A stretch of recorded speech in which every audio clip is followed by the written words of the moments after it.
احلى رز بلبن ممكن تدوقوه، بس من ايد الست منى. ما تقولش الملكي يا اخواتي ولا كله بلبن. شايفين الرز كريمي ازاي؟ شايفين؟ لا، وبسر خطير هقول لكم عليه، بس بعد ما تصلوا على رسول الله وتعملوا لي لايك. نبتدي معانا،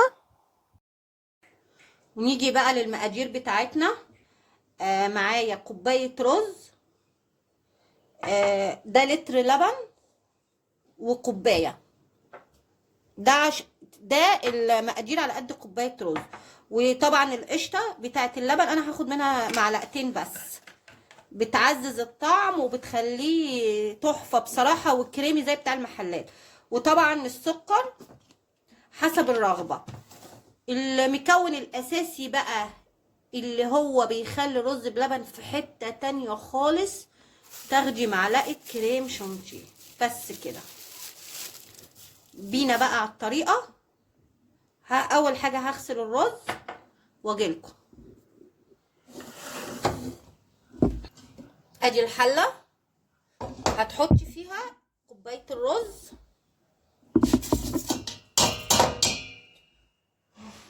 وهتحطي فيها شوية مية من الحنفية عادي خالص.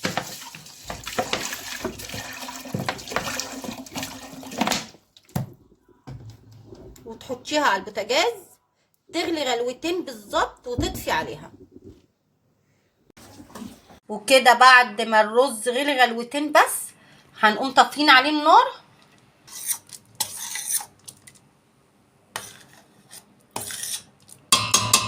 هتقومي طافيه عليه النار وتسيبه كده ساعتين بس. شايفين الرز بقى ازاي؟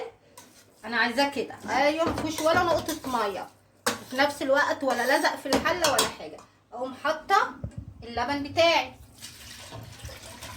اللبن كله بقى لتر وكوبايه، ودي معلقه الكريم شانتيه.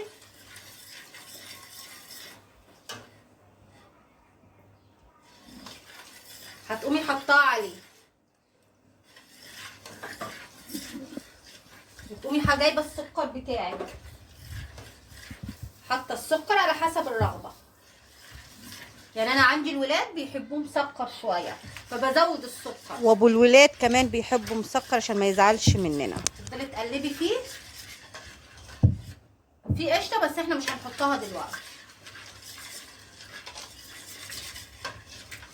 تقلبي فيه عشان الكريم شانتيه يفك منك وما يكلكعش، وتسيبيه بقى تفضلي تقلبي فيه لغايه ما يغلي. وانا بقلب في الرز عايزه ادردش معاكم شويه. اولا انا بحبكم كلكم، احلى متابعين واحلى اخوات في الدنيا، وبشكركم جدا فعلا من كل قلبي. ويا رب دايما كده يخليكم في ظهري وسند ليا بعد ربنا سبحانه وتعالى. وبشكر الناس الجديدة اللي دخلت قناتي جديد، وبشكر الناس القديمة اللي مشرفاني دايما بتشجيعها ودعواتهم ليا. ربنا يحفظكم جميعا يا رب. انا هفضل اقلب في الرز كده عشان ما يلزقش مني في الحلة، ولغاية ما القوام بتاعه يتقل. على فكرة انا هعمل لكم شوية رز، انما ايه، حكاية بكل اسرار وتكات المحلات. شايفين الرز تقل معايا ازاي؟ انا عايزة اوصل للقوام دوت. واقوم كده نازلة بمعلقتين القشطة واقلب كويس لغاية ما القشطة بتاعتنا تدوب.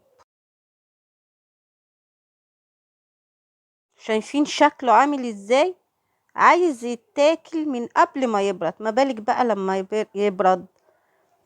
حبايبي، لو اول مره تشوفوني دي قناتي طبليت وحصيره الست منى، ما تستخسريش بقى فيا اللايك واشتراك في القناه وشير وتفعيل الجرس عشان يوصلك كل جديد لو بتحبيني يا غاليه.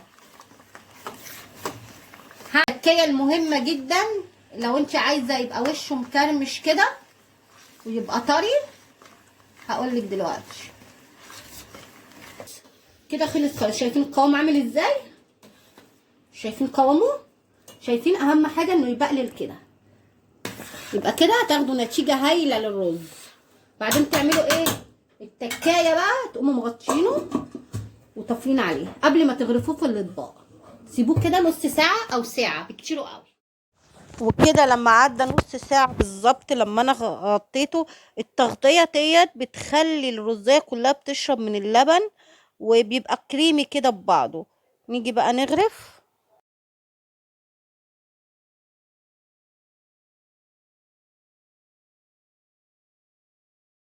بقى كلها، اقوم حاطة المكسرات بتاعتنا. لا كريمي كريمي يعني.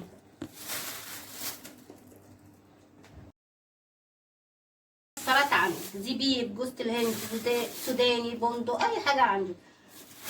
تقومي عاملين ايه بقى التكه الاخيره بقى اللي بتخليه يطلع كريمي زي بتاع المحلات، تقومي مغطياه.